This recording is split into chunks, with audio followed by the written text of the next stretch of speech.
Now I shall start recording. Is everyone good to go? Okay. How are you today, Blake and Jackie?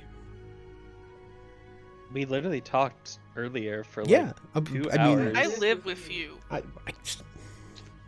Fine. I don't fucking care how your days went. I mean, my day went fine, but I was a little like, wait, but we already talked today. You already know how I my don't day care. went. I don't care. I don't give a shit how already your day know. was. You already know. No, though, maybe I don't Jay. already know, Blake. You already know that we played Valorant together. Maybe the stream wants to know, Blake. Yeah, the people watching want to know. The audience, All of the me. world. All Yeah, of me Blake going Blake back is to all of the rewatch views. it. Yeah, when I look at a video and I see it has like more than 5 views, I'm like, oh, Blake must be serial rewatching. Yeah, that has happened a couple of times. All right. A few times. So last we left off, you guys had come into Astoria about midnight. You guys had decided to split off. Daenerys and is continuing on a small side quest while you guys rested for the night and then went to see Volcan in the morning. You guys are lucky you guys managed to get some rooms at the Dragon Tooth Inn. Luckily they keep someone at the front desk pretty much all night. You guys have a nice night of sleep, and it is now the next morning in Astoria. What would you guys like to do? Oh, Jackie also, I think you rolled to see if you could find the people who the medallions belong to, right? Yes. You found out from some people at the bar that they weren't able to, that you weren't able to turn them in now. I'm just restating for the video. Oh, okay. That's all. You weren't able to turn them in now because they were off on a mission, but they should be back sometime towards the end of the week. So what do you guys want to do this morning?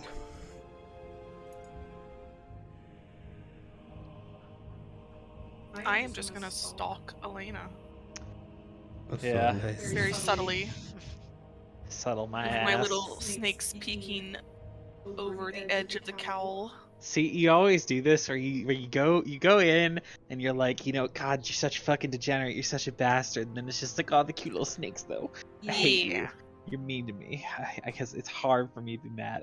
Raphael also One of them stole sticks their breakfast. tongue out at you. Oh yeah, that's right. You guys did a little bit of stuff in the morning. Raphael stole we did. breakfast.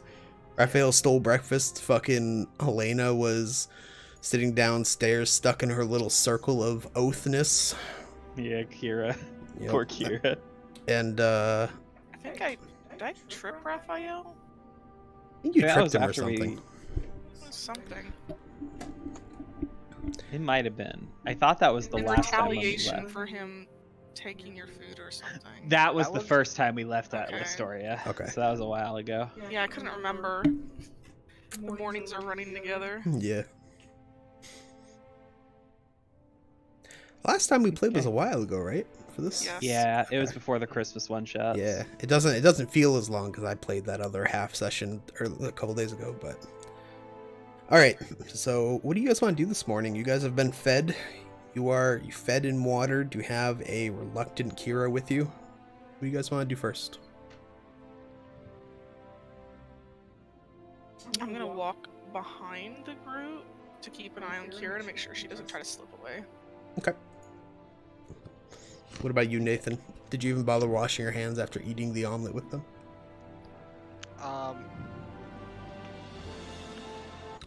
Is there some of the pamphlet that's not soaked in oil?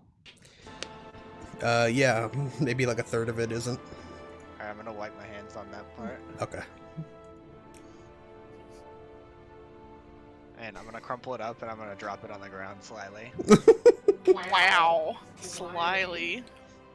You like one of those things where you like walk past like a market stall and you kind of just like drop it at the edge of the market stall hoping no one notices? Do I notice him doing this since I'm in the back? You did say beforehand you were watching. Go ahead and make a perception check. Or Nathan, you can make a stealth check. Sleight of hand check. See Battle, how Jackie. quickly the fucking 18 What was I doing? Insight, Jared, or what was Perception. Oh god, I shouldn't have asked for a battle. Jackie, you do notice him drop his trash at the edge of a market stall. I shake my head, and while they're still walking ahead, I pick up the trash. Okay. You just keep it? I just keep it. Oh, okay. I'm gonna feed it to him later. You'll feed it to him later? What the fuck? That's fucked up. That's paper. You're just gonna feed it to him? It's littering. Is he like a goat? Is he just gonna eat it? He doesn't care? He pretty much is a goat, I would say. Yeah, Jesus. joke's on you. I get to. It is flavored with the oil and the other stuff, so I mean, I'm sure he'll enjoy it.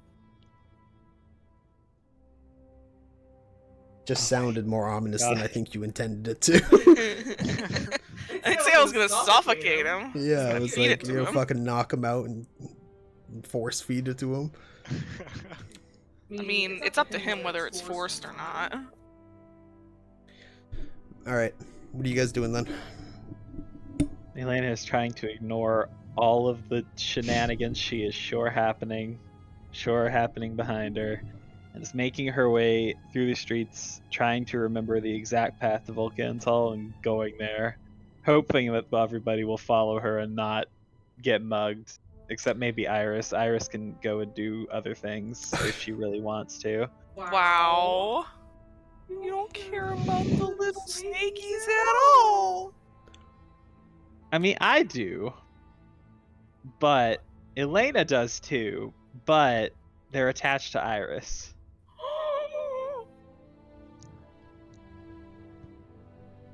One day we'll have characters that get along with each other.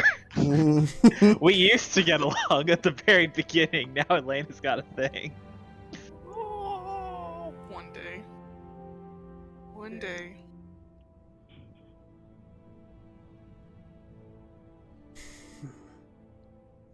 Alright. I mean, Iris likes Elena. Do you have a layout of the town? Yeah, let's pop over to the Astoria map.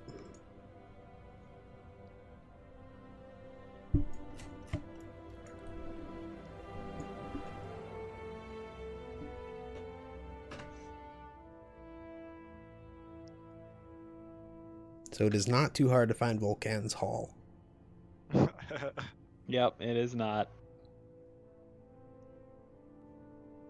Do you guys just want to head right there? Anything else you want to do in the way?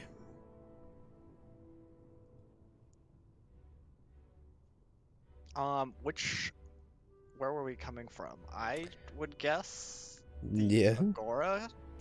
So yeah, you guys went and walked around the Agora a bit, I guess, and you make your way back up towards Vulcan's Hall. Is there anything you want to do on your way, Nathan? Are there any, like, wares vendors? Yeah, plenty at this time of morning. Okay. I want to see if I can, or I'm gonna walk up to one of them that sells, like, kind of, like, antique-looking things or, like, knickknacks. Mhm. And I want to see, I'm gonna pull one of the stolen trinkets out of my bag, and I'm gonna, like, hold it out in my palm. And, like, gesture towards the vendor. Okay. Why don't you go ahead and tell me what this stolen trinket is? This is... Oh, God. We put him on the spot. Well, This it says is- it in the description of them. Gotta describe it. This is a small, jade-looking elephant. Small jade-looking elephant. Yeah, it's just a green-colored stone, but it looks really fancy. Gotcha. All right, go ahead and make a deception check. Okay.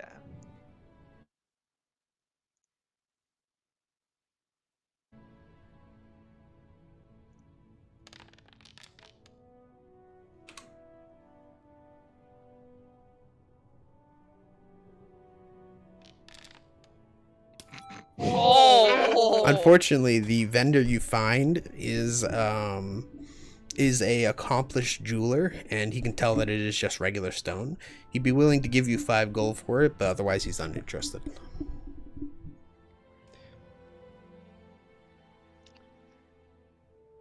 I look offended and I say, "This thing has personality. You can't just offer me 5 gold. Minimum I'll go is 8." I'll give you 5 gold and 1 copper. It's an insult. God damn it, you drive a hard bargain. Sold. Are you actually going to sell it to him? Yeah. Okay.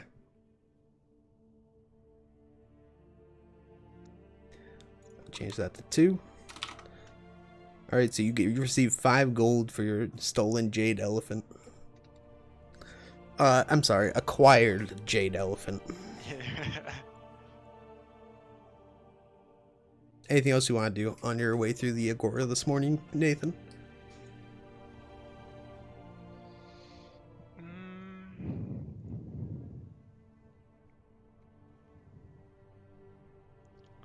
Is there like a weapon stand here?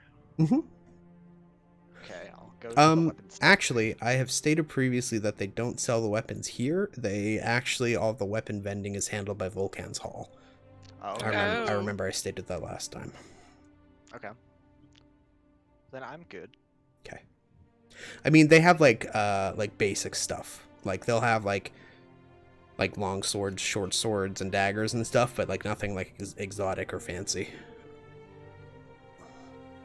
Yeah, that's fine. I'll pass. Okay. I'll wait for Volcans. Okay. So you guys move on to Volcans without too much effort. Oh man. You guys ready to enter? Sure. Kira is leaning back on her heels, just dragging 2 lines through the sand as you guys are walking up into Volcan's Hall. Fortunately, she is bound to go in, so you guys drag her up the stairs and through the front door. I'm gonna pause at the fucking front door and just gives her this dirty look and just like, can you not? You're acting like you're 5. It's not that bad. She ignores you. Wow. Petulant. Fine. You know what? Fine. Just come on. And then storms her way into the place and lets Kira get dragged behind by her oath, since she's being stubborn. You know, you could just let me play the damn music. That would be so much simpler than whatever you're trying to do, Fred Boat. No, Kira, you have to. Fred Boat with is us. Kira. Fred is Kira. Iris places her hand on the small of Kira's back, which looks reassuring at first, like But it's giving more her support, but it's more like pushing her forward. Yeah. Hi, Nova. Oh. Oh. Sorry, honey. I'm trying to bend my arms so I can pet you. She's so cute. Alright. So you guys enter. You guys can see a couple of people milling about. You guys can see racks of weapons on the walls. Shields, armor, whatever you can imagine.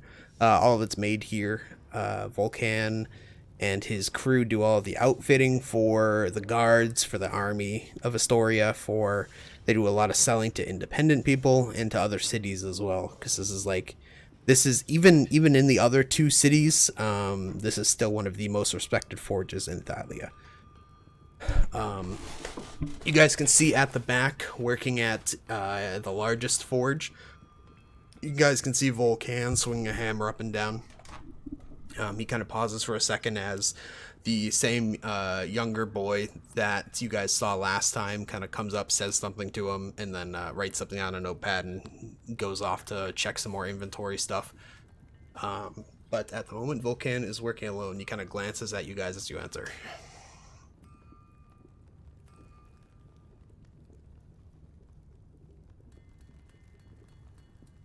Iris kind of like pushes Kira forward and then steps to the side.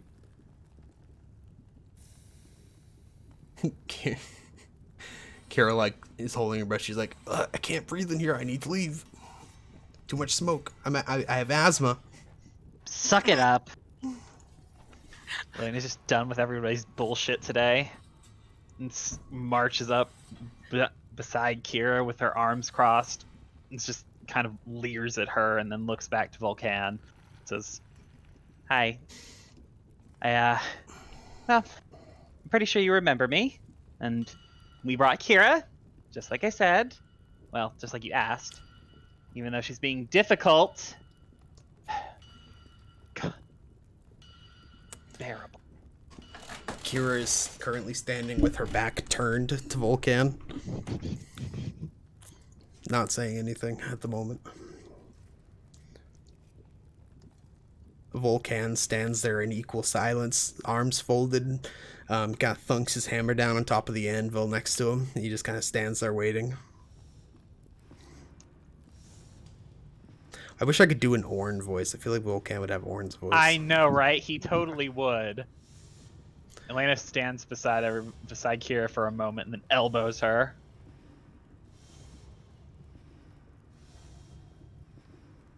And then elbows her again.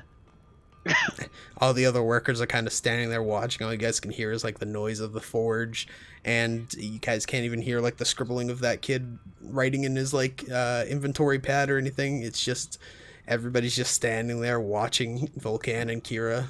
It's like they're having a stare off, even though Kira is fucking turned around.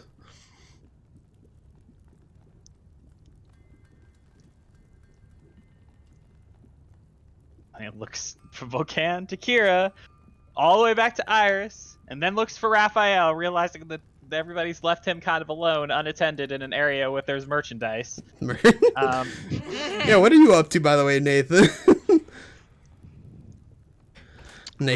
Nathan's currently... Go ahead, sorry. I actually would have pictured myself next to Iris, and I'm gonna lean over to Iris and say, "What's wrong with Kira? Is she like upset that she lost that poetry off? That poetry slammers?" I think that would get a reaction out of Kira. Iris kind of like shrugs her shoulders and walks up to Kira and like physically like just picks her shoulders. Like Iris is shorter than her, but she's so much stronger than she looks. She just picks her up and like 180s her. Yeah, just picks her up and turns her around. Thank you, Iris. God. I offer Kira the crumpled parchment paper in case she needs to use it like a paper bag. The trash? Yeah.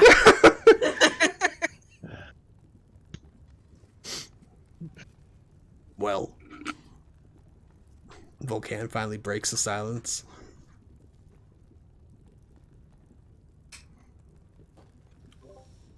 That was a lot he sure said. Yeah. He's a man of many words.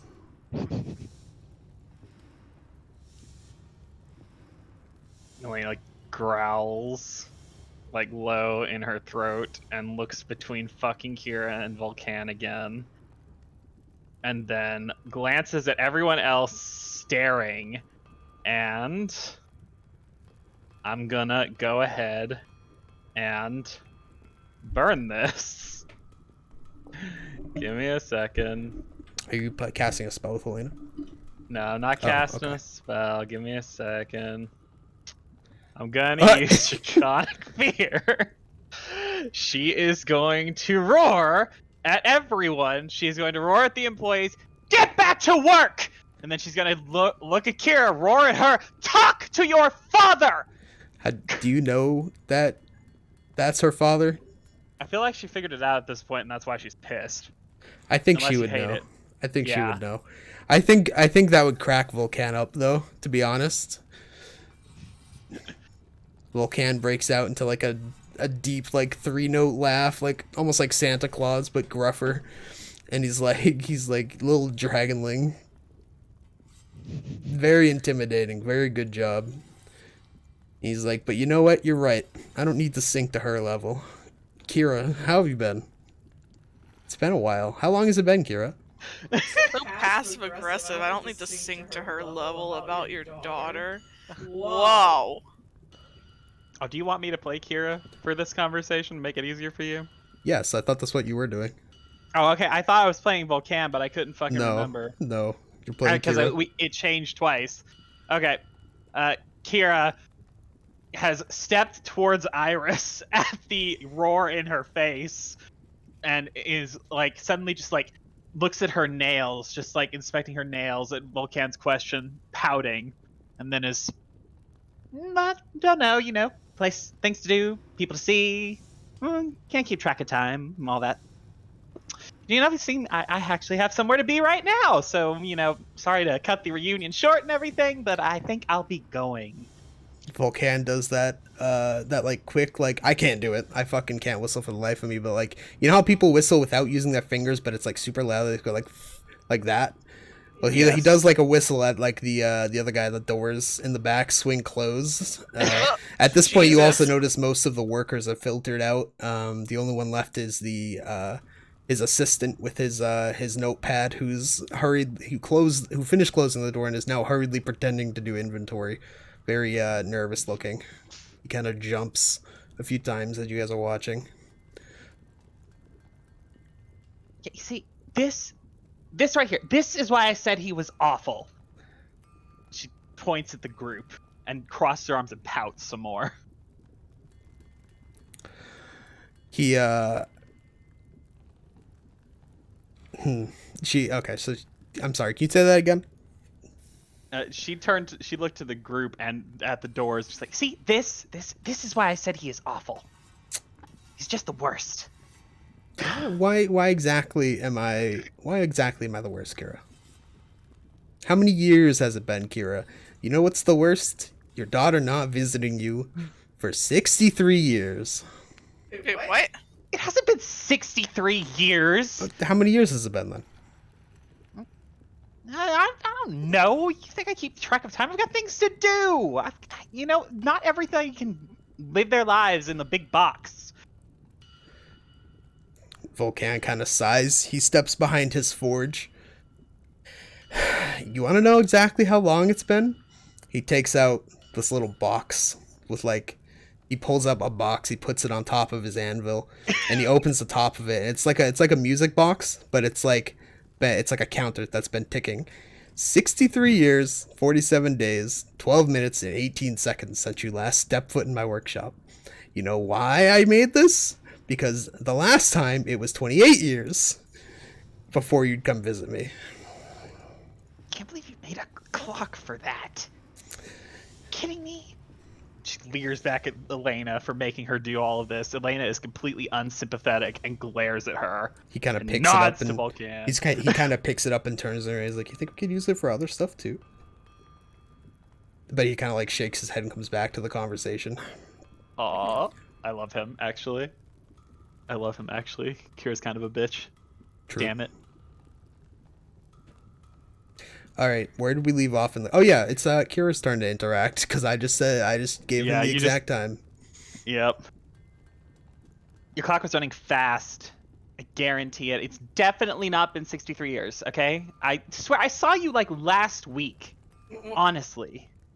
I don't think that's true. Your friends here saw me last week and you weren't with them, so. Well, no, I came by after they left, after Snako and the lizard, after they wandered in. Is that what she calls them canonically? Snako and That's the what she's calling them right now, when she's not in a mood for them. They're making her do something she doesn't want to do, so she gets them childish insult names. I was definitely here, but you must have been out. I remember that part. I left a message. I guess he must not have gotten it. He raises an eyebrow. He's like, "You really think I was out? You really think I went anywhere else?" No. Exactly. But you could have. But I didn't, because I haven't gone anywhere else in like 300 years, and you know that. Don't. Fine, I'm sorry I haven't been by to visit. Maybe without the attitude.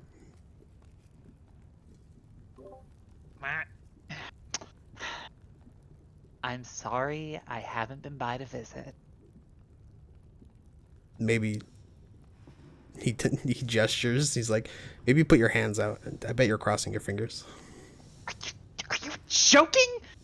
He glances at Iris, who's standing behind her. He's like, was she crossing her fingers? And Iris nods her head.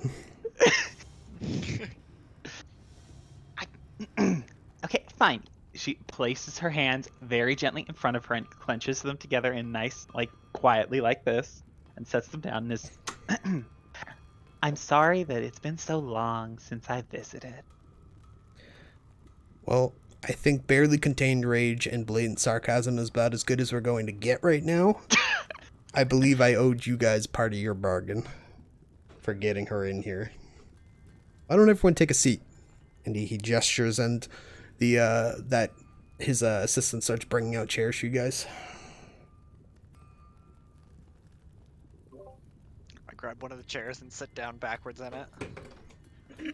I wave them off and continue to stand. Elena slumps down in her chair and crosses her arms. She just seems very, very bothered by this interaction for some reason. Volcan drags a crate out from the side of his forge and sits on the edge of it. And he's like, so did you get? He doesn't seem like bitter or anything. He's just like, yeah, so did you? He just asks her quietly, so did you get the gift I sent you last year? The quill thing. Which quill thing? I have Well, like 17 of them. Yeah, well, the one that automatically refills, the enchanted one. Kira's like twisting her mouth like she doesn't really want to say it, but yes, I got it. Okay, good. I have it. Good. I had some ideas for upgrades to that if you want to leave it here when you go. I don't have it with me, but I did get it. So you got it, but you don't have it with you. Yes. So did you throw it away, or? No, I wouldn't do that. It's useful, so I wouldn't do that. Well, I mean, we both know it's useful. I mean, I made it. It's very useful. But why isn't it on you then? If you liked it. I told you I have like 17 quills, and I don't need all of them at once. I mean, but do the others refill?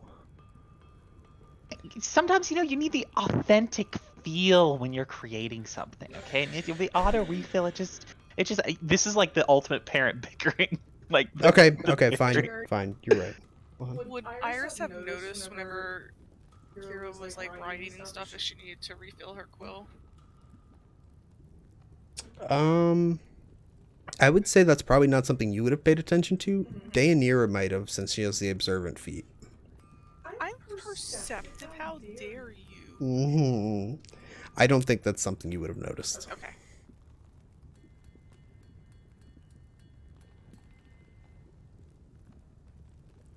All right. So, what did you guys need anyway? And is glaring at Kira, just glaring at her, and doesn't seem to be willing to engage with Volcan. Kira crosses her arms and sits back in her chair sullenly and sort of leers back at Elena. Like, what? I'm here. I did my thart. To be honest, I don't remember what the bargain part was for us, so... Iris is gonna stay quiet and just continue to watch the show. Raphael has a few tears rolling down his face. And he says, I want to know how you could be so cruel to your father. Good question. Elena mutters, for once on side with Raphael. For once. Wait, didn't she say so cruel to your father? Did you say cruel to your father, Nathan? Yeah. He wasn't on Kira's side. He wasn't? No. Yeah. She's being cruel to her dad. Kira's being cruel to her dad. Elena and Raphael are on the same side as what Blake said. Oh, yeah. Elena. Oh, I'm sorry. I thought you I'm said controlling Kira. two characters. I'm sorry. Yeah, I thought you said Kira. That's my bad. Okay, continue. Okay. Sorry. Elena mutters. Fine. No, whatever. You can deal with this later. Actually, we can deal with this later. And then she stands up and turns to Volcan rather abruptly. She's very annoyed. She's actually like heavily like she's actually like genuinely upset.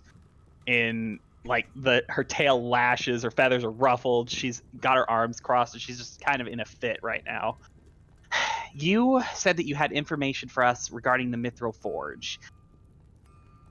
And that's what we came back for, and that and her glares at Kira again.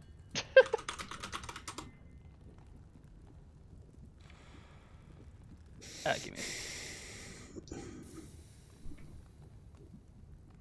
All right, let me see if I can pull up information on the Mithril Forge real quick.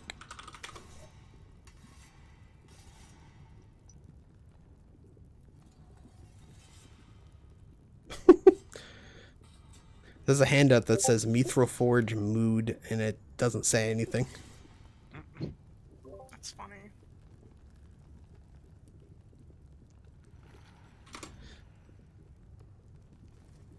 All right, let me pop this out.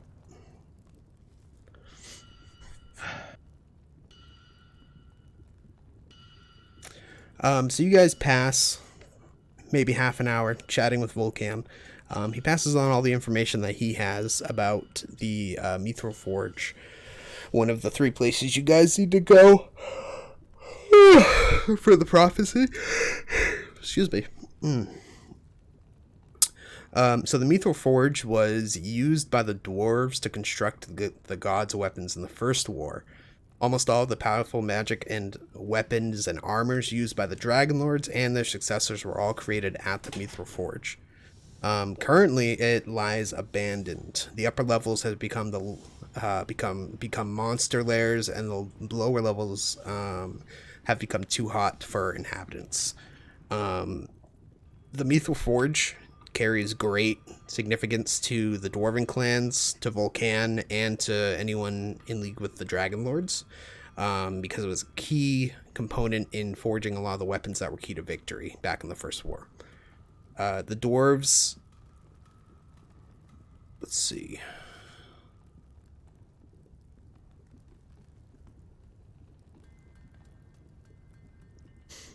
So the dwarves were driven out a few hundred years ago after the First War by a giant beast Lutheria had summoned. Unfortunately, the Dragon Lords had tried to retake the forge in the past, but it kept failing. Eventually, they abandoned it. But with the First War being over, it wasn't too much of a concern back then. So there haven't been any at all recent attempts to retake the area. Every group that's gone there has died.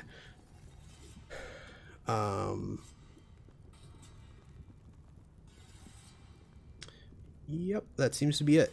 He does tell you the forge is located, if you follow the Archelon River south, towards the Great Falls. Any other questions about the forge?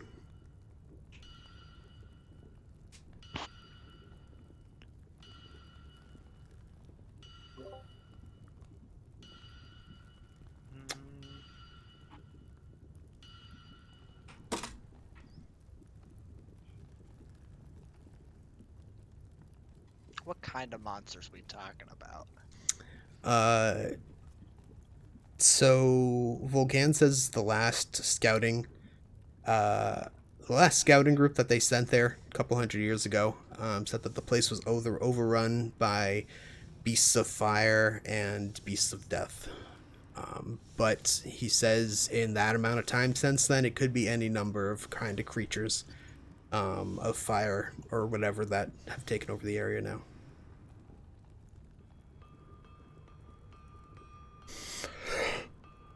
Great. Perfect. Another death trap. Okay, fine.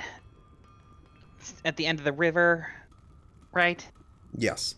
You follow the river south from the mountains, down towards the Great Falls. There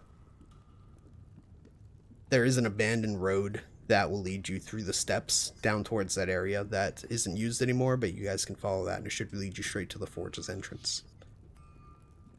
if you're able to reclaim the forge, send word to me, and I'll have dwarves come, and maybe we can get it back into working order. It has been a long time, but I'm sure in the coming days it will be useful to have those kind of resources available to us. Right. And Sure. I'd forgotten to ask, but you guys did come see me a week ago. What have you guys done so far in the meantime? I've heard some rumors about the necropolis, but nothing concrete yet.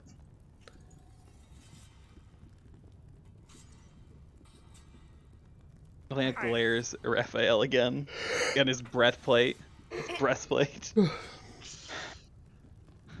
I take my thumbs and I like stick it in the armholes and I like pull it up a little bit. Oh Like, I got my. this thing. And he kind of comes and he kind of rushes over to Raphael, and he's kind of like jerking you around by your chest plate, like checking every corner and everything. And before you know it, he's unbuckled it from you, and he's like got it above his head, and he's looking at it with his he's got like a jeweler's glass that that he's looking at it through, and he's checking all of like the lines and everything. He's like, my lord, this is in fantastic condition. This was Estor's, correct? I say, I don't know, but be careful with it because it matches my pendant perfectly. Well, it'll do a lot more than match your pendant perfectly. If you take good care of this, it'll take good care of you. And he kind of flips it over and he checks the inside and he's like, yeah, this one was definitely Estor's. You can tell by these couple of he's pointing and like explaining. He's like, you can tell by these couple of marks here from that one battle he had with the Minotaurs. Because it's not marked in any specific way, but he knows all of these. He knows all of the breastplates like they're his own children because he made all of them.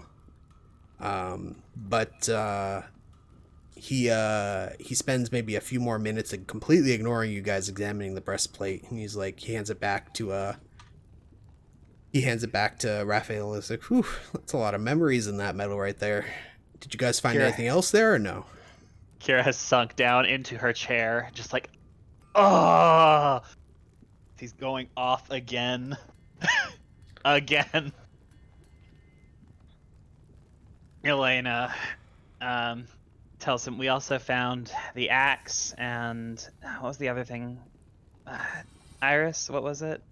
I think a breastplate there too from the main tomb.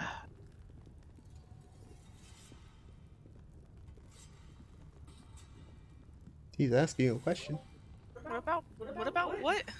Elena asked Iris what the other item we got from the main tomb was. Oh. She mentioned the battle axe, but Did I craft a battle axe? I don't even remember. I'm It's pretty been a sure while. Elena dragged the axe back out, and I think there was also a breastplate, but Deianira might have had it. I thought it was Iris. I don't remember grabbing. I might have picked it up because nobody wanted to pick it up, but I'm not wearing it. But I don't know. No, I you're can't not wearing remember. it. He's just asking what we brought back from the tomb. I think that's it. Look at your screen. Yeah, you're showing me that. Oh, was there a shield as well? Yes. Okay. There's a shield, a breastplate, and an axe. I know what you were trying to tell me. I'm so sorry. It's okay. I was trying to show you that they were right there. Yes, a shield, a breastplate. How and did you axe. guys pack them and transport them, by the way? I think we just segmented so everyone was carrying like one thing. I think Yeah. Elena dragged the axe out. They were not all together. So And then- Elena's got the axe. I was wearing the breastplate. Yeah. Your breastplate's a separate one. Oh. Yeah, you found your own. The breastplate they found was Xander's. And I think Deianira had the other breastplate. Okay. Because I remember we mentioned who was going to get what. And I did make sure she gave it to you guys before, so. Okay. Okay, well, We have- regardless, Volcan's eyes are wide and intrigued as he gingerly takes the breastplate and the shield and the large battle axe and he lays them on top of his forge. He takes out a hammer off of his belt and reconsiders, puts it back, takes out a smaller one, reconsiders, takes out a medium one. And he kind of leans close over the armor, like holding the hammer just like a quarter inch above it. And he's just like looking at it real close with that jeweler's glass. And he stands like completely still and he like taps it. and you guys can see that like bright blue lines kind of arc out from where he hits the chest plate. But in places, whereas Nathan's breastplate has a similar set of symbols and his are complete, when the lines light up, there are breaks and places the lines have moved to that they shouldn't be. And Volcan kind of leans back and he whistles and he just stares at the breastplate and the other pieces for a minute. He's like, man, I don't know what did this, but this is going to take a bit to fix. I mean, they're still perfectly sturdy, and he picks up the axe and he kind of hefts it, and then he kind of lets it fall, and he doesn't put too much force into it, but it cleaves the tip right off of the anvil he was working on before. He's like, yep, still just as sharp as it was, but the enchantments on all three of these are completely busted. Honestly, I think I'll probably have to redo these from scratch if you guys wanted me to fix them. And I don't think I'm doing that without the Mithril Forge. I don't think this forge can... I think this forge will melt if I try to get it hot enough to do these enchantments again. He's just kind of standing there thinking. He's like lost in his own little world. You can hear him muttering different like equations and shit and stuff about temperature, but mostly ignoring you guys. Great, so we need the forge, the other death trap. Let me guess. This horn we were looking for is also in some ancient crypt, ruin, death trap, maze. This horn of Balmetria. Let me guess. It's some train wreck somewhere else. She doesn't say train wreck, but she's just cussing in Draconic again. He kind of looks up when you say Balmetria. He's like, Balmetria's horn. He kind of zones out again. He's looking down at the forge, and he's like, you know, if we had enough adamantium, we could probably do it here. You know, if we deconstructed the east wing of the castle, and then you're like, about the horn, and he's like, oh, no, the horn's here in the city, actually, at the he's like, at that shrine up at the top part of the city. I haven't been there in a while, but you can they have like viewing. You can schedule appointments and whatever. And then he calls to his he interrupts himself and calls to the other boy, his servant or his assistant or whatever. And he's like, you know, can you send a message up to Alistair up at the castle and just see how much adamantium is in the east wing of the castle? Kyra just does that and hops to her feet and is like, I can get you into the shrine today. If we go now, they probably are still open. Then I can talk you in through the guards. It'll be no trouble at all. But we should really go, you know? Raphael scratches his head. So you're proposing a heist? You son of a bitch, I'm in. His Volcan's like, well, I don't think you would need to steal it. I mean, if you're part of the prophecy, you could probably get it or talk to the king or something. I don't know, whatever, what have you.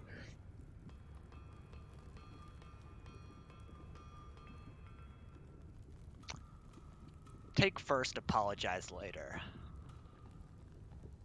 I mean, how's he gonna believe that we're a part of the prophecy if we don't put the prophecy to work? That is a good point. All right, what do you guys want to do? Elena is going to growl and just turn and very abruptly just storm out of the hall, still in a very bad mood. She's just up and gone. Iris follows her. I start to follow, but then I turn around and I ask, what's his name? Volcan. So what? Yeah, I asked Volcan. So what's the deal with that bag of bones over at the necropolis? Oh, wait, what the hell is his name? Damon. Oh yeah, Damon? You mean Damon? Yep. The Lich? Yeah. I mean, he guards the place. What about him? I don't like him very much. I mean, he's a Lich. They're not very likable, to be honest. Alright. Yeah. True. I turn around and walk out.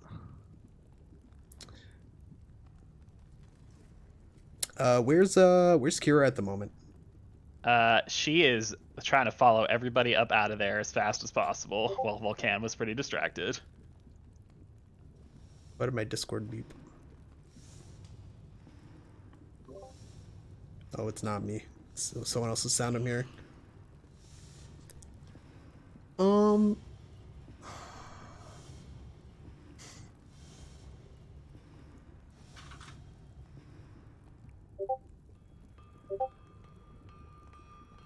Where's the beeping I'm hearing? It's coming from the haiku zone. Oh, well, just tell me that next time. I just thought it was funny that you didn't know. No, I couldn't. I had my Discord slightly off screen because I have a bunch of windows open Oh, right now. That's funny. You just kept beeping it instead of just telling me it was from our server. All right. So you guys head out back to the city. Kira's oath fulfilled. She follows the rest of the group out. As soon as the doors close, Elena is gonna rear on Kira and slap her across the face. Wow. A couple of the snakes hiss. Kira just is more surprised and baffled than anything. But she kind of gathers herself a little bit. She's like, you only managed to hit me because I let you. Just want to make that completely clear. Yeah, sure. You know what? Fine. Thank you for letting me hit you. It made me feel so much fucking better. Then she turned around and starts marching off towards where she believes the castle to be because she doesn't actually know. Uphill in general. Just fly, you'll get there. Yeah, for real. Let's see, what time is it? It's 9:30. Nope, in the game. Oh. Probably, let's say it's like 1. Let's say by the time you guys did a bit of shopping, you guys went to Volcans, you guys talked for an hour or two. Kira was unhelpful / hostile pretty much the entire time. I know. She wound up way more hostile than I was anticipating I was going to make. You know who wound up way more hostile? Fucking Elena. Goddamn. Yeah? Elena mad. Yep. Elena's mad.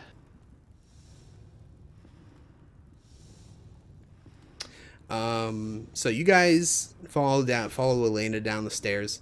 Kira stays behind you guys. Iris turns to look at her, and she can see she's kind of like glanced back at the doors, and then she sits down on the top step and kind of sighs. And she's just kind of like touching her face where Elena slapped her. But she just stays there for the moment. What do you guys want to do?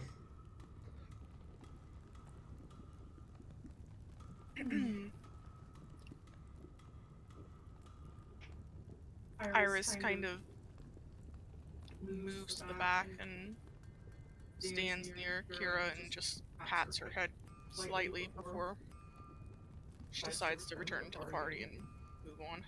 Okay. So you guys are going to head where? Where do you guys want to head? So where the Horn of Balmitra is? I'm following Elena. While we were walking, I'm like rubbing the back of my neck after watching the cat fight. Got like a sad face, and then my eyebrows perk up. I'm like, shit! I forgot to ask Volcan for a weapon, and I run back.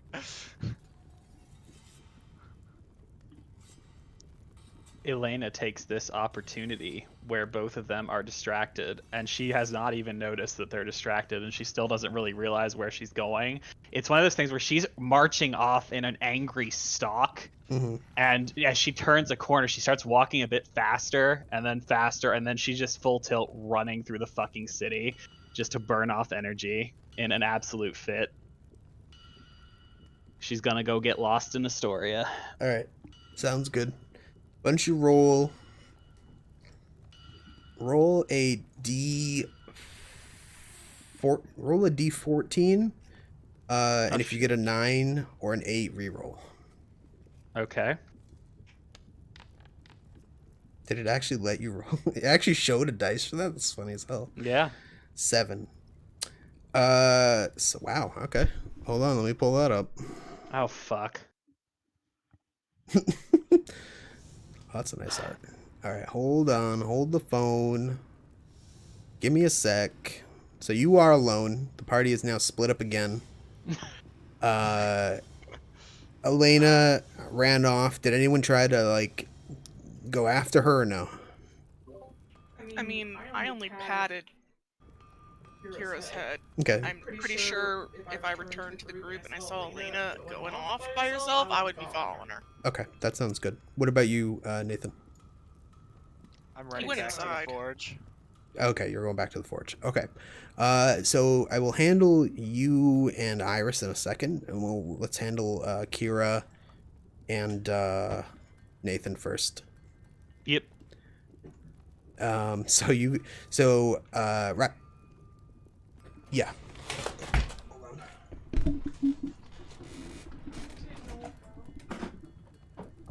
So cute.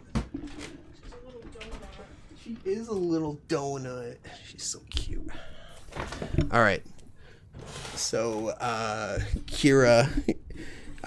Kira's sitting kind of forlorn on the front steps of Volcan's Hall and sees Raphael going back up the stairs, reaching for the door, and she's like, he won't part with anything unless he feels you've earned it or you pay him.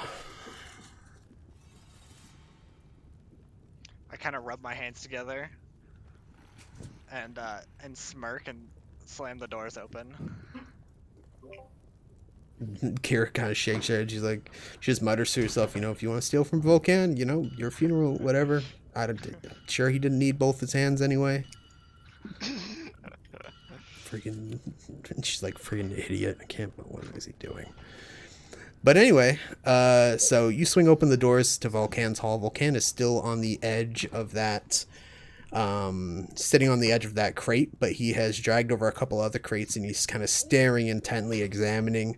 He's got the axe kind of propped up in front of him as well as the shield and the breastplate. He's kind of staring intently at them.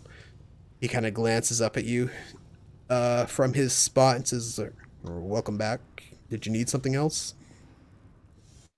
Yes. I was looking for... Well, I know you work with metal, but do you know how to, like, make bows? Like, I don't know if there's, like, such a thing as metal bows. He kind of laughs. He's like, "No, I mean, you can do it, but you need some pretty rare metals to do so. And you need some pretty strong arms in order to be able to pull that kind of bow back. To be honest, seeing Estor's amulet and breastplate on you, I'm surprised you didn't grab his bow, because that's the last time I made a bow like that.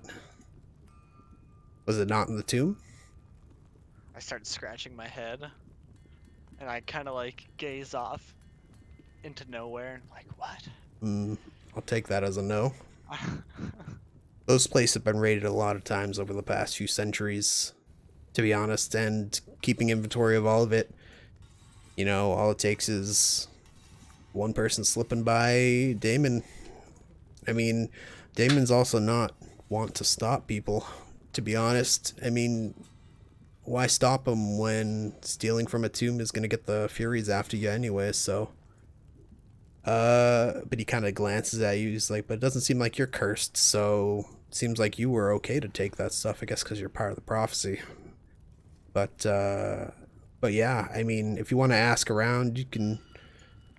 I wouldn't know anything, but maybe some of the other dwarves might. And especially if we can get the forge back running, they might be a little more willing to part with information." And he kind of gives a half smile. He's like, "Not all the dwarves are as sociable as me,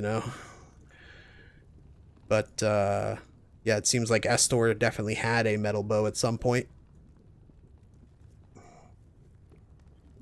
When he mentioned the Furies, my eyes go big and a bead of sweat forms on my forehead, and I wipe it off, and I take a sigh of relief after.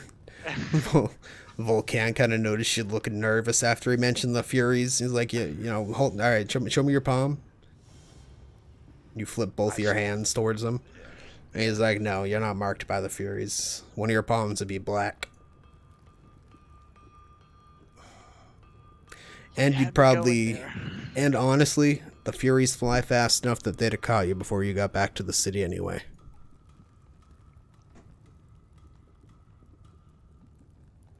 Spooky. So I chuckle and I say, well, it's a good thing I didn't steal from Damon. Yeah, Damon's not someone you want to piss off either, to be completely honest. He used to be a real nice fellow, you know? He, he spent a lot of his time tending his fruit trees and stuff, but, once you become a lich, I guess you're not as chatty. Yeah, I can imagine. I mean, you don't see many new things sitting inside of a giant crypt. True. Volcan kind of glances around. He's like, yeah, I guess you're right. You don't see many new things inside of a crypt. He fucking never leaves his damn workshop. For a second, he thinks you're fucking with him. He kind of raises an eyebrow, and then he sees that you're not even like looking at him. You're just looking around at the weapons. He's like, oh. Fucking. But yeah, so Volcan kind of sighs and stands up. He's like, all right, well, I'll have plenty of time, plenty of sleepless nights later to think about these stupid things. And he takes the axe and the shield and the breastplate and kind of hangs them behind his forge. Was there something you needed, or did you just want to ask about bows? That's really it, you know. I take another look around the room. Do I see anything in particular? Anything in particular? Go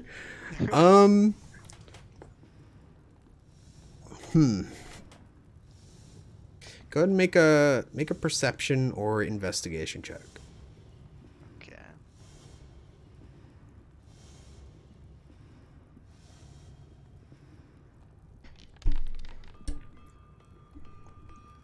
$17. So you do notice on Volcan's like desk next to his forge. It's not like a desk. It's more like a work table, I guess. You do notice like a large assortment of like small trinkets and like small items and like doohickeys and stuff. A lot of which look unfamiliar to you if you'd like to go take a closer look at them at all. Yeah. Okay. Hold on. Make another investigation check, or make an Arcana check, I guess. Oh boy. 6.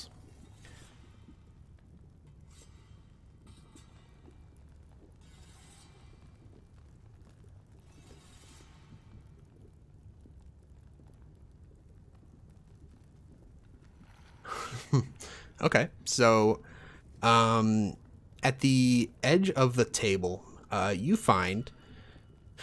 So you kind of walk up, and Volcan's kind of doing his own thing. He's keeping an eye on you still, but he doesn't seem to mind your presence. He seems like a solitary guy, but more like stuck in your own head, not like get off my property. But you can see like there's, a dried cup of coffee that's clearly been sitting there forever, and then like there's on the other side of the table there's like another 4 that have also been half drunk that have just been sitting there. You can see like plates, you can see a few plates of food that are like uneaten, and then you can also see lots of different like like little trinkets like of any kind of description, like gears, trinkets, cogs. But at the end of the table there is a fine pair of leather boots that you pick up and you kind of start examining. Not exactly drawn to them, but they look of fine make, and you're like, you don't wear shoes, right, Nathan? No, I have hooves. Okay, but you kind of look at them, and you're like, damn, I wish I could wear boots. And Volcan kind of glances over at you. He's like, I mean, yeah, those are nice, but do satyrs wear boots? I don't think they do, right? I smile at him and I lift up my leg and I and just say, "Do you think they're my size?" He laughs. He's like, honestly, probably not. You'd probably fall out of them pretty quick. But he kind of picks up the boot.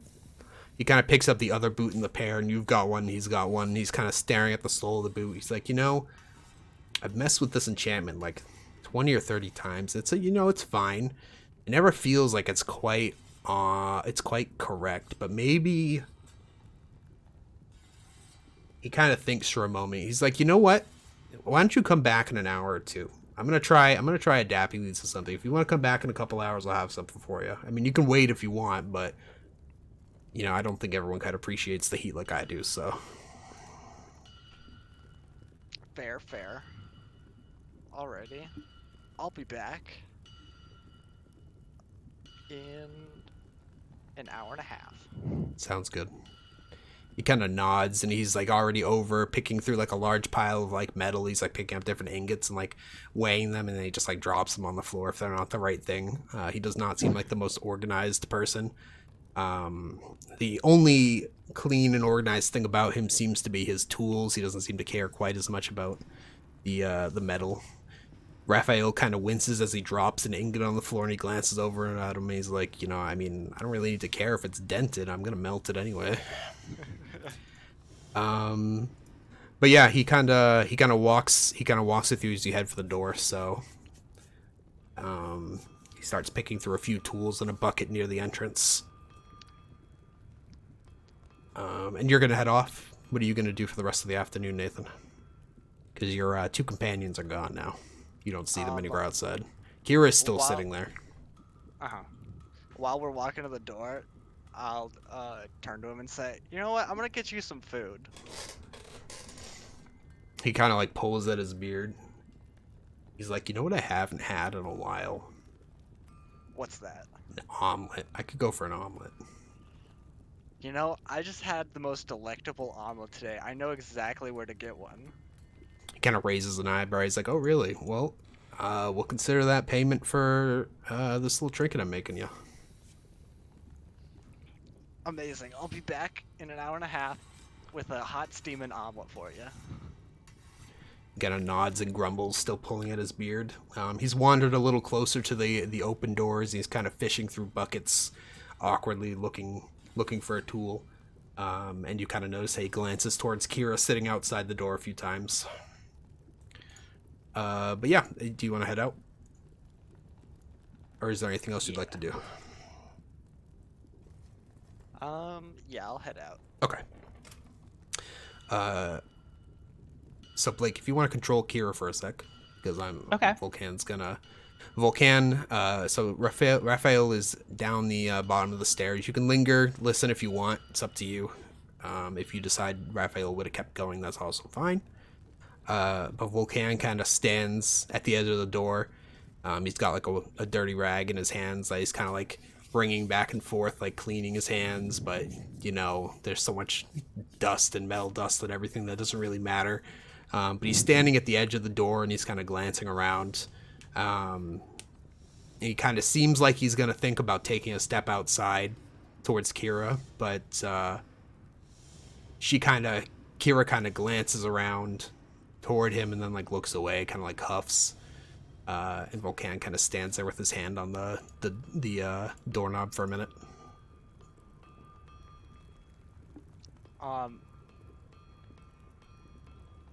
I'll turn around and I'll look at Kira and I'll like kind of nod my head up, gesturing at Volcan.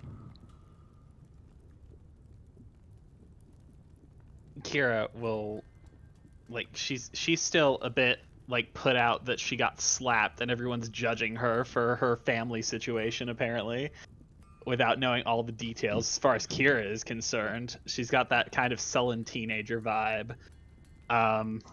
But she does roll her eyes at Raphael's nod towards Volcan and drags herself up to her feet. Her arms cross again. She turns to look at Volcan, not getting closer to the doors, but she is facing him fully, at least. And she doesn't seem as upset. It's more she's uncomfortable because she's like kind of rolling one of her shoulders, shuffles just a little bit on the stoop, and Stoop kid's afraid to leave his stoop. yeah, and stalls out for a moment. Back to the awkward staring of the people who have eternity to not have to interact with each other. Well, I mean, yeah, probably, you know, back to business, and he swings the door closed. Kira sighs and then turns and goes to trudge over to Raphael and takes him by the shoulder, and she says, "Come on, let's go find this horn." Like, she's annoyed now too. Like, she's disappointed, but she's not as fired up as Elena was. All right. So let's jump over to. All right, let's jump over to Elena and Iris now. So what are you guys doing? You guys are kind of running. You guys are kind of running through the city right now. Iris doesn't have too much trouble keeping up with Elena. She's pretty speedy herself. Oh, excuse me. So you guys actually find yourself on the far side of the king's palace. Sorry, I closed this by accident. Let me see. You guys find yourself outside of a shrine in the northern part of the city. Not too far from the east gate, actually, where Daenerys and Iz went on their quest earlier that evening. But you guys find yourself at a shrine called the Dragon Shrine. The shrine sits at the end of a quiet street that runs into the wall of the gorge. It's a large stone building with a copper dome. The pediment above the door bears a marble engraving of the legendary dragon Balmetria. Inside the building, there's a strong smell of incense. Outside, you guys can barely hear. You guys can smell it out in the street as well, just mixed with the air. You guys can also hear the muttering of prayers, the ringing of bells. And through the open doors, you guys can see there is a hallway of lit candles. What would you guys like to do? You find yourself outside of a peaceful shrine, Elena. Your rage expended a little bit tired. There are benches in this kind of scenic area a little bit. This is probably the quietest corner of the city, because you've got the agora, the inns, the amphitheater, all the living quarters. But this seems to be a little center of peace at the moment compared to the rest of the city. Okay. So Elena is out of breath at this point. She is not terribly she's okay at running around, but she is not like super physically fit. She's kind of exhausted from her dead sprint and her rage burning off, and she paces frantically in front of one of the benches, briefly just making the gestures of just wring Kira's neck. I'm so irritated, and then she just sits down harshly on the bench and tucks her head under her hands like this, just holds her head, and still completely does not notice that Iris is fucking following her again.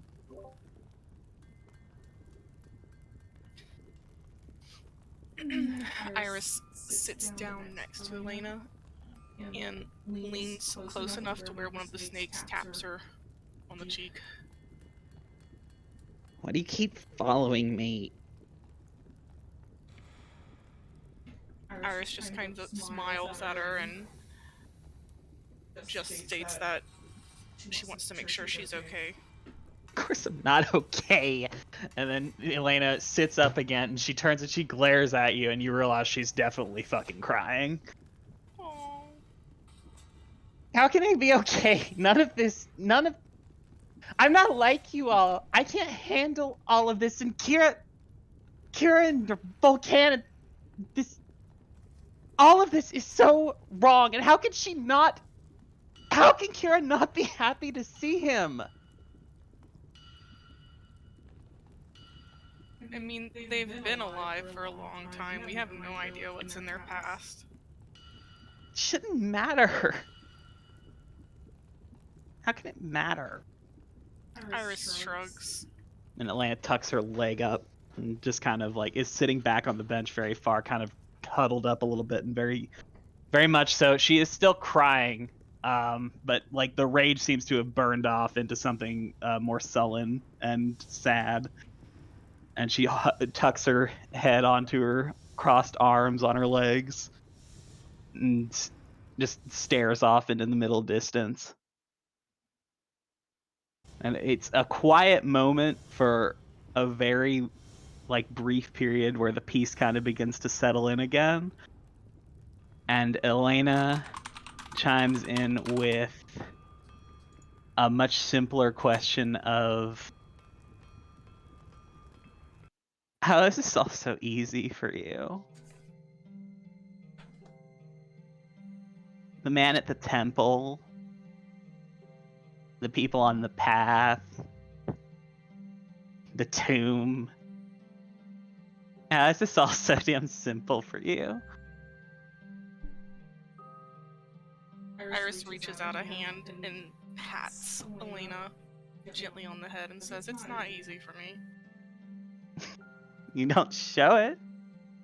You didn't hesitate with that man at the temple. You executed him. Is tortured him. Raphael helped torture him. Hey, Those men on the road I needed stopped. help. Elena just keeps talking over you. She just refuses to listen. she's like, the men on the road, they needed help and we all ignored them. Raphael helped them. Is helped the sent. How? How can you keep? How is it so? I don't know. I don't know. Iris kind of looks down and then looks back up at Elena. It's not easy. And I know it seems easy for me, but there's things that I need to do and I need to accomplish. And in the end, that's really all that matters to me. But you need to do what's right for you. And I know you're a little bit more open with your emotions than I am. That's what makes you Elena, and that's what makes you a strong member of our party. And I know you can keep going.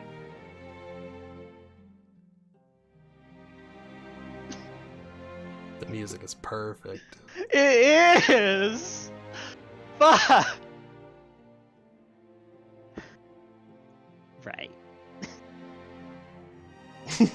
Rolling my eyes at Jared for putting this music on. I know. Ah, fuck. I noticed Forge sounds. I was like, it's not Forge time anymore. Elena is you still see that tears are going down her face, but she does quiet just a little bit. Still, she doesn't seem to believe a word you said about being a strong member of the party, and she does whisper something to you. She just mutters, just very softly under her breath, "I just want to go home. I miss my dad. I should never have done any of this." And she looks down at one of her hands and kind of shifts her fingers again, watching little sparks of lightning dance between them. And if anything, that seems to make her even sadder.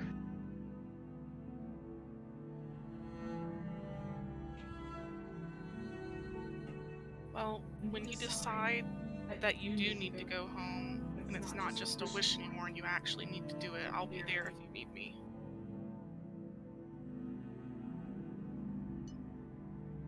Jared, I'll punch you in the face. Why is Jared? Why are you gonna punch Jared? Is Because He was making a face. I keep making faces at her. Is it good faces? Yeah, they're good faces. I'm barely paying any attention. It's okay. Elena gives one of those watery little chuckles and goes, just shakes her head and then asks you something. What do you need to do? Why are you here? We never all talk about it. Iris hesitates as she hears this question and kind of draws back her hood fully so that you can see its entire, like, snake nest on her head. I need to fix what's happening in my home. Something terrible is going on there, and I don't want my fellow sisters to fall. You want to protect someone. Your sisters. Basically. Leia looks up at all the little snakos. Gets that little nice little watery smile on her face because they're fucking adorable, and Elena loves animals. And she reaches up and wiggles a finger very slowly at one of them with that little watery smile on her face.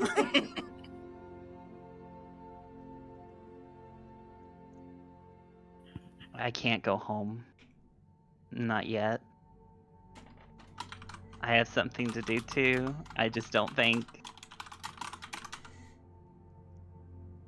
I don't think I was ever ready to do it.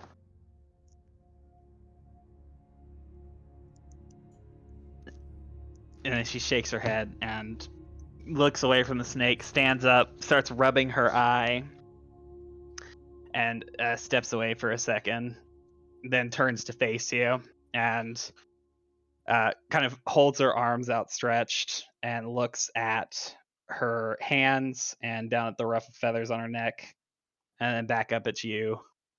And she's like, you know, there's no one else like me anywhere anymore. I don't think there ever was. It's all wrong.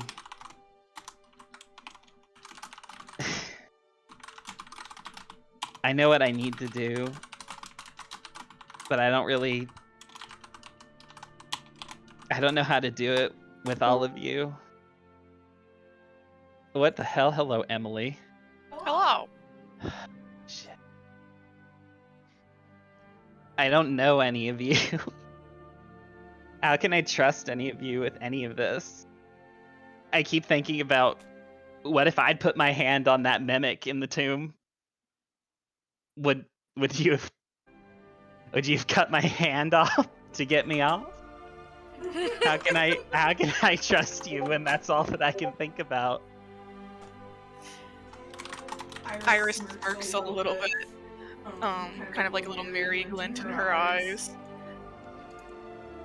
All you really need to know is that I'll keep you alive, no matter what the cost. Can I roll an insight check to see if I believe her? Yes. Okay. I did not hear what she said, though. I said I would. All you need to know is that I'll keep you alive no matter what. Oh, yeah, make an insight check.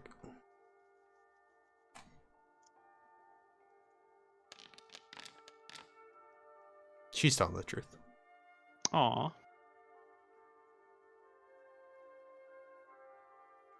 Elena kind of drops her arms and stares at Iris for a really long time.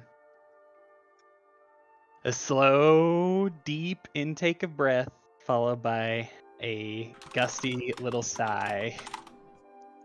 And Elena does something very Elena and steps forward and hugs her. Very Iris tightly. is very stiff. She is not used to physical contact like this. Elena does not seem to care in the slightest. Like, she is full hugging, head is on shoulder. She is nudging like into your snakes. Like, she is like very, very like quite tightly clinging to you. And she mutters, "I believe you. For all it's worth." Should I apologize to Kira? Iris kind of grabs Lena by the shoulders and pushes her back a little bit as the snakes wiggle back and forth kind of excitedly. It might be a good idea to apologize to her just to keep the peace. We'll know more about her relationship later on as we continue to travel. What about the others? I keep thinking Raphael's gonna get arrested. Oh, Is he gonna. is.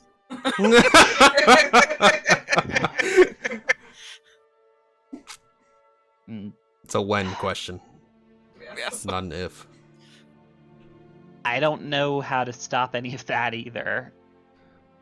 If the world needs us, I keep thinking that has to be what we focus on, but I don't know what I'm doing.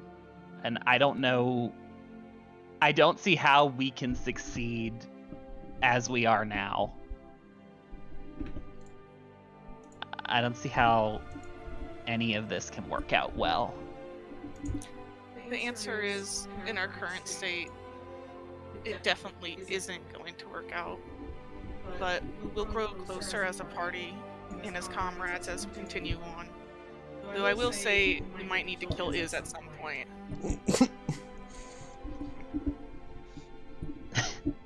Raphael is controllable, but Iz is not.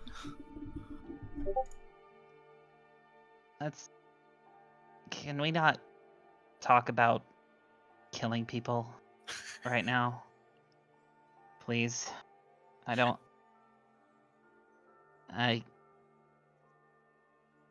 just don't like it. I look at Elena a little puzzled, but I nod. Okay. Either way, I think this is probably the shrine, right? The dragon motifs are a bit, kind of remind you of the tomb, right? And Elena is kind of putting on a bit more pep as she steps away. Kind of like the moment was very awkward, and now she's trying to make it seem less awkward and end it. You see the snakes kind of like dance around, looking at the different dragon motifs as Iris turns about a bit. Yeah, it looks like this is the place. Greetings, travelers. Can the dragon shrine be of any help? Oh God! The dragon shrine offers a large array of curse removal techniques. A shrine person named Aesop, the keeper of the shrine, has walked up behind you guys, addressing you guys. As you both turn to him, a Medusa and a Dragonborn, he jumps, turns pale, and stops his sentence, and then begins to explain how the curse removal services work. I don't think he could get rid of either of our curses.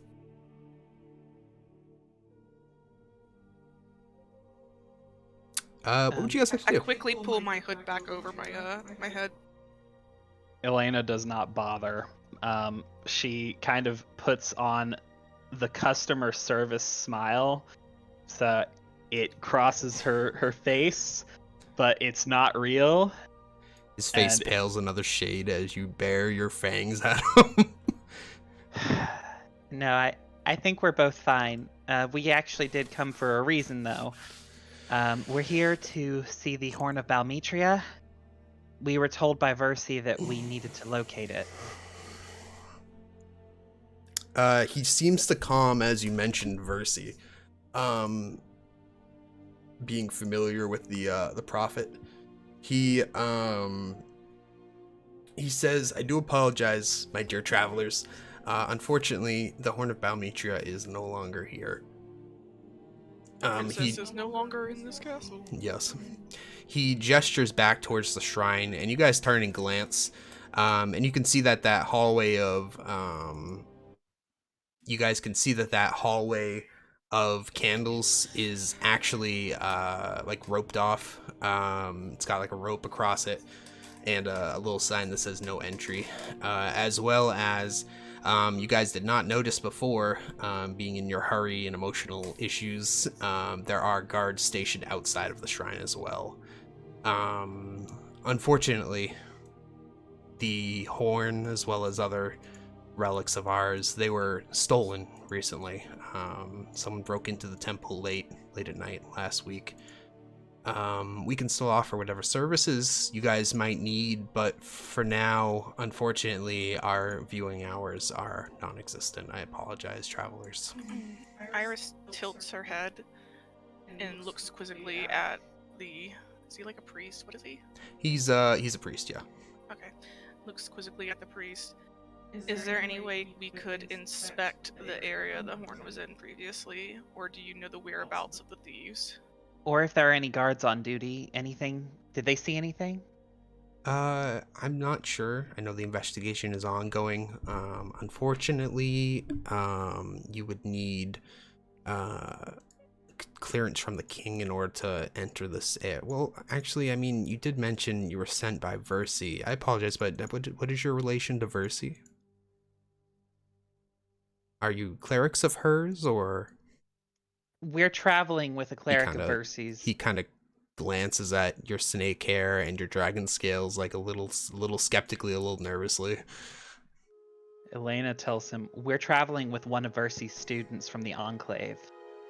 She asked us to help protect her as she went about inspecting details of the prophecy and following through on those details. She wanted to make sure everything was in order. AKA, the student's name was Deianira. I don't think I've heard the name Deianira before. He kind of strokes his chin a little bit and he seems a little thoughtful.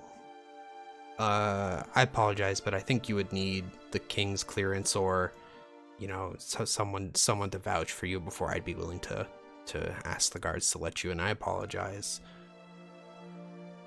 Of course. We'll come back with approval. Very well. May Balmetria's light guide you, and I hope you both have a wonderful day. Of course. Would you say, hon? I said that, or we'll sneak in. Mm-hmm. Like, kind of nudges Iris and tries to drag her back down and the hill. If anything comes of the investigation, feel free to come back and ask. I am open to sharing information with you two. I just don't know that I can allow entry to the tomb at this time. The guards have said, like, you know, evidence, I think is the word they used and all that. So I apologize. No, it's fine. Of course, thank you. Come on. And Elena turns to leave the shrine and make their way back down, closer towards the main city proper. Iris kind of follows reluctantly, her little snake hairs kind of turning back towards the shrine as they were leaving. Nothing can ever be easy, can it? I think we need to get Kira or Volcan. Volcan One of it. the two. Volcan it. But Elena stops on the stairs and turns to look at Iris. And she opens her mouth briefly, closes it, kind of scuffs her foot along the stairwell, and clears her throat with a little cough. And the hand goes up into the back of her neck, into the ruff of her feathers, and she goes, Can we not tell the others about all of that? And she seems embarrassed that she kind of had another breakdown. Iris smiles softly and nods, putting a reassuring hand on Elena's shoulder. Elena takes a nice fortifying breath, lets it out slowly, and then turns to start walking back down the stairs. Okay. Let's go find Kira and Raphael. I guess I owe her an apology.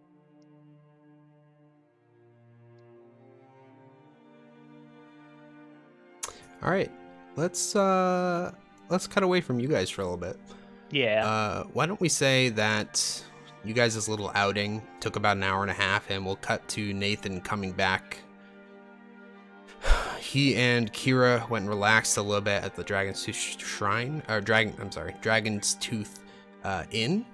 And while Kira was a little quiet, she seems to be in better spirits. You guys relax, have a drink or two to take the edge off a little bit. And Nathan, it's been, it seems like it's been a couple of hours, judging by the distant bells you could hear from the shrines. What would you like to do? Do you want to head back to Volcan?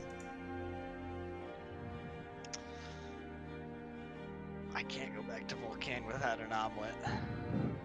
All right, let's get you an omelet then. Are you buying it or what? Buys things anymore. Raphael scoffs. I'll feel out I'll feel out how it goes over there. All right, you make your way back to the same cafe that you were at this morning. You are kind of between meal times right now.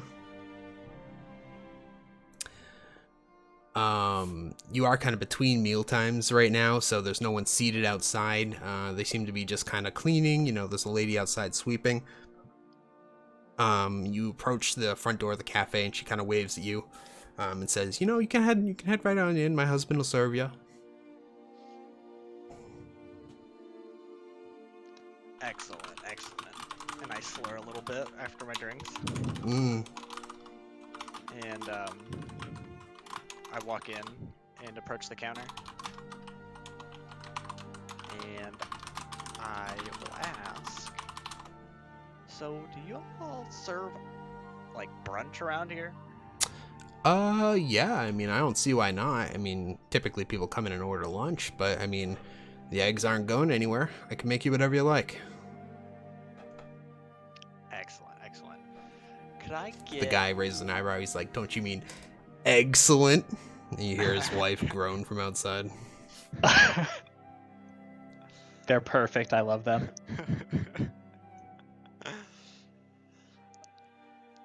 Well, sir, I would like the biggest goddamn omelet you've ever made. I see, the biggest goddamn omelet I've ever made. Oh boy, what did I even put this on? He kind of perks up a bit, and he takes out a like a comically large pan. It seems like it's more like a serving tray almost. It's like one of those food challenge omelet size you see. He's like, so what are we talking? Are we talking dozen eggs, 2 dozen? How many you want? It's like, how much are eggs going for these days? Per egg on the copper for 2 eggs. Eggs are pretty plentiful in this area, so don't need to charge much for them. Good protein too. 3 dozen. 3 dozen. So that's a copper for 2 eggs. So that's 1.5 dozen, which is 18, right? So 18 copper. Yeah. All right. Do you have any organic vegetables? Well, I don't know what you mean. Aren't all vegetables organic? Seems a little confused by the question. Nah, none of that magical. Oh, you mean like the magically grown crap that they like in Mitros? No. We don't have enough. We don't have enough spellcasters here, unfortunately. But yeah, as far as I know, it's all organic. So what kind of vegetables you want? What you got? You got some red bits. You got some green bits. Yeah, I can do some red grits and some green bits. You know what? I'll just give you the medley. Cheese is a silver, though, if you want cheese in it. Do you just want vegetables, or? How much cheese for a silver are we talking here, Let's just say he pats his large gut. He's like, I keep plenty of cheese around here. I'll give you a decent amount of cheese. There ain't no food that's better. That's not better with cheese, to be honest. As long as this is just me. I'm role playing. As long as there's not too little cheese for this 3 dozen eggs, we need the good balance. Yeah. I gotcha. Don't worry. He's like, pretty lucky that we got this new fancy thing called a flat top, and you kind of glance over the counter, and it's basically just like a big fucking large flat stone that is over a bed of coals. These flat top things, they clean easy. You just scrape them off. They're great. But so he starts cracking eggs onto the surface. They're sizzling a little bit. He makes you your omelet. Takes him about 20 minutes, and he actually gets his wife to come help with an extra paddle to fucking close the things that's huge. And they kind of slide it onto a serving platter. Plenty of cheese, don't worry. And he's like, you know what? I'll even throw in a bit of garnish for free. He places like a single parsley sprig on top of this 3 dozen egg omelet.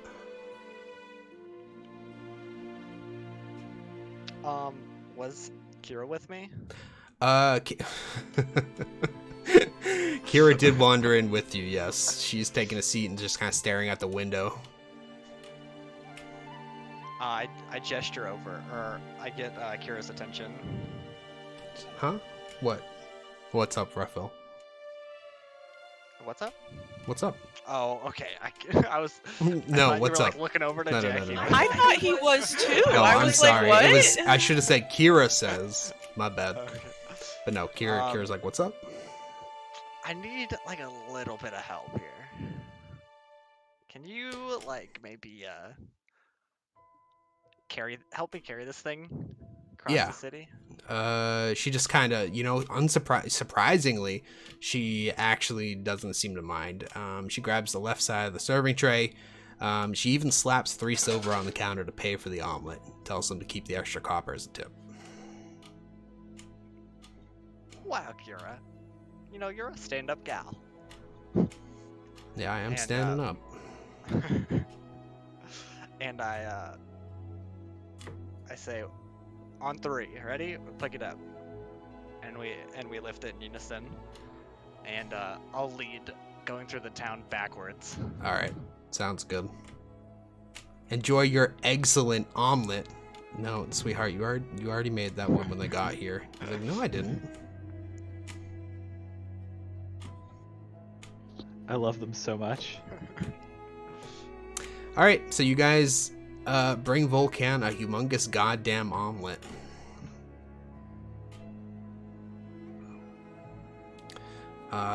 You guys arrive to Volcan. Kira helps you carry it up to the door. What do you guys want to do? I don't know if Kira would. I don't think Kira wants to go inside. I think she'll help you carry it to the front door, but that's about it. I'm gonna say, alright, it's fine. You don't have to go in. Just leave it here on the steps. I'll figure something out. Okay. That sounds good to her. And I'm gonna run into the shop, and I'm gonna find anything cylindrical. And I'm gonna grab 3 of them. Volcan like starts to talk to you, but he sees you pick up a few like cylinders, like a few like cylindrical pieces of sheet metal, and you like kind of bring them over and you roll the omelet into the shop. Omelet. Volcan is, I almost called him omelet. Volcan is grateful for the omelet. Truly, it's been a long fucking time since he's had an omelet. You know, I mean, he's eaten everything in the city to death. He gets delivery all the time. He doesn't go out. But this place is relatively new. He actually hasn't had this place's omelets, and it's been a long enough time that he's pretty happy with it. He invites you to join him to eat if you'd like. You guys get through like a third of it because it's so huge, and then you both stop. Anything you want to say?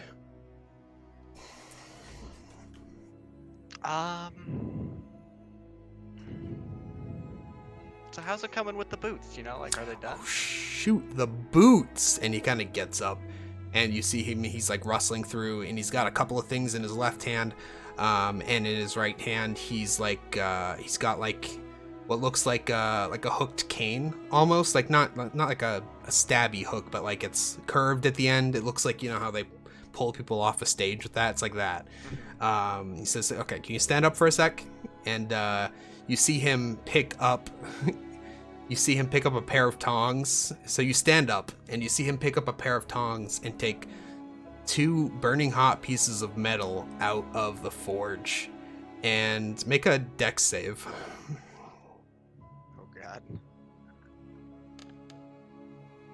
All right, so you have no time to react. Volcan's deft as fuck when it comes to his forge stuff. He's like, oh, do you mind grabbing that over there? He points behind you. You turn around. Before you know it, he's hooked your left leg and he's got it up and he's got your hoof in his hand. He's got like locked under his arm, and then you hear 3 thunks and he nails a horseshoe onto your hoof. And then he goat's ba. And then you're like startled and you like step on the ground and it kind of hisses because they're still hot. They're not hot to you because it's just like you don't have like sensation at the end of them, but he kind of grabs the other hoof and like thunk thunk thunk, and he gets the other hoof onto your feet as well, onto your foot as well. He's like, he kind of like looks, he kind of grabs your ankle and he kind of like turns it and like looks at it, and he kind of blows on it a little bit, and like you look down and you can see when he blows on it, like some of like the dust blows off of it, but you can almost see like little magical like swirls or patterns being like highlighted through the dust. And he says, all right, hold on a second, and he just reaches his hand into the forge. He doesn't give a shit, it doesn't burn him or anything. He picks up a handful of ash and he kind of scatters it on the ground. He like throws it like this, like ahead of him, and there's like a 3 or 4 foot section, and he kind of says, okay, watch this. And he pushes you through it, and you kind of like stumble through it. And he says, okay, now look. And he says, you know, my issue was it was too far from being human. I had to do it with something that was closer to being like an animal. And you look down and you see, instead of hoof prints or like horseshoes where you've stepped, you can see almost as though like wolf paws have stepped there instead. So you now have a permanently equipped boots of false tracks. While wearing the boots, you can choose to have them leave tracks that do not match yours. You know, Vulcan, you really outdid yourself here. Yeah, you know, I mean, it's the simple things. It really is. I like small things like this. I mean, I've already done all of the big stuff. I've made like, 14,362 weapons, give or take a weapon. But how many magically enchanted horseshoes have I made? Only like 1,300. So this is pretty good. I like these. Anything else you want to do? And I did add them to your character sheet already. Okay. Well, you really hit the nail on the hoof. I used to be a tracker, and these are going to work perfect. Good. So you can choose to leave tracks that match something of your size, but you can't leave artificial tracks with it. So you couldn't leave like boot prints, but you could leave like human feet prints. Does that make sense? Mm. Cool.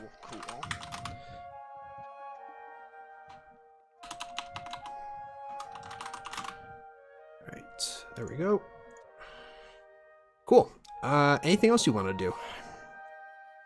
I'm gonna. And he had just thrown a huge handful of ash onto the floor, and then he's like, "Okay, you guys clean this up." He's like, and his assistant's like, "Really?" Just threw it on the ground, but okay, I got it. I'm gonna step away from the pile of ash and kind of like kick whatever's like off of the hooves. And Vulcan doesn't just skip steps either. They're rather well made. The bottoms, he didn't adorn like the bottom of the the shoes or anything, because they're gonna wear down eventually. But the outside edge is engraved similarly to your breastplate, so it's like bronze with like silver lines and stuff. So they actually look pretty nice. I like the 2 on the dex saving throw. Thank you, Nathan.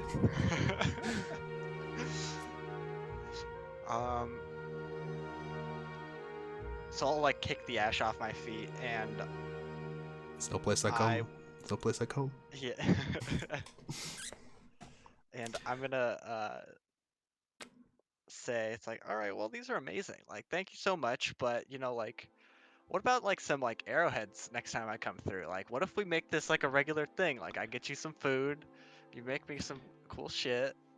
You know, honestly, that would be refreshing because as much as I love that he doesn't lower his voice at all, the assistant hears him. As much as I love Thetis, he has absolutely no taste in food, and this omelet was fantastic. It's like a whole new egg delivery system. Honestly, fantastic craftsmanship, whoever made this. So yeah, if you want to come back whenever you guys have time, you know, bring me some food, I'll make you something. Next time we come into town, I'll be ready with a request. All right, sounds good. We'll figure out something cool together. It's nice to meet you. Nice to meet you too. Goat guy. They call me Raphael. Raphael. You know, I'm terrible with names, but I'll do my best. He's just gonna keep calling Nah, the it's goat guy. It's fine. You'll remember me. I'm probably the only goat you've seen, right? No, because I'm like 600 shit. years old, so, you know. Well, I'm the most recent goat you've seen, so. That is factual, yes, good job. All right, well, anything else anyone want to do? Emily and Seth's characters get into town around 5 or 6 this day. So I was planning on having you guys meet up with them. Did you guys want to do anything with each other? Any interactions with, like, telling them about the shrine or anything with Kira before we wrap up?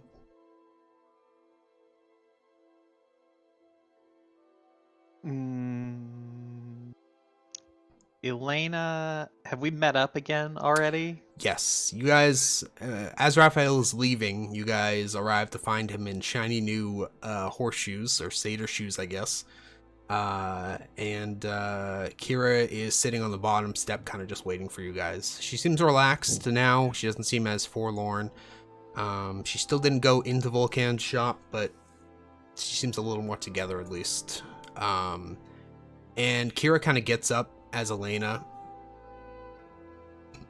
walks into the square, and she kind of walks up to her, and she gives her and Iris both like a one-armed hug, and she's like, you know, I'm sorry, I really shouldn't drag any of you into stuff with my father. I shouldn't take it out. At least I shouldn't take it out on you guys. You know, that wasn't fair. And you know, I mean, I've not been fully truthful about a lot of stuff, and I don't know. There's a lot of history between me and my father. It's not all bad. I think we just don't get along great, and you know, that's okay to a certain point, but I shouldn't drag you guys into it. I'm really sorry. I hope you guys aren't upset with me. No, I shouldn't have butted in, and I shouldn't have slapped you either. I mean, we all have our secrets. I kind of deserved it, I guess. I mean, I totally would have let Iz get his hand bitten off by the mimic just for a better story. So, I mean, I haven't been the best host, and I'm sorry for that. But, you know what? I'm going to make it up to you guys. You guys are going to like this. I'll be back. And she seems like excited all of a sudden a little bit. Not quite her peppy usual self, but she seems more purposeful. And she's gonna give you guys another small hug and kind of like pat Raphael on the shoulder a little bit awkwardly, and then she's gonna head off across the square to go do some stuff in town.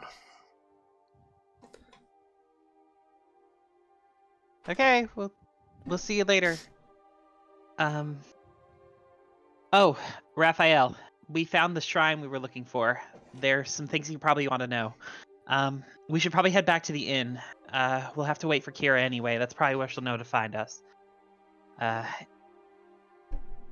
And Elena tries to kind of guide him back towards the Dragon's Tooth Inn while updating him on the situation with the dragon horn. Okay. And nothing about what else happened up there. Mm-hmm.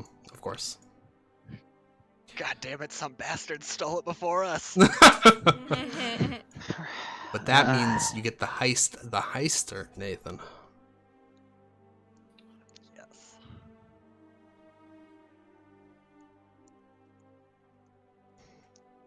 You know what? I should have put an NPC in who's just Nicolas Cage and be like, "Gonna steal the Declaration of Independence." Gotta steal the horn of Balmetria to stop it from being stolen by the enemy. Yep. The Order of Sidon's after it. All right. Anything else you guys want to do? Any interactions or anything from anyone? We're hitting about just under 2 hours, so I'm fine ending here if everyone's good. Yeah. And then Damn. we'll figure out when everyone's available. And we'll play and we'll meet everyone up. All right. Okay. Cool. I'm glad we got to resume finally. That was a fucking sick session. Started off a bit slow, but that was really good. Yeah, it's good. I'm gonna stop the recording. Thank you. Sorry, for playing. Kira was such a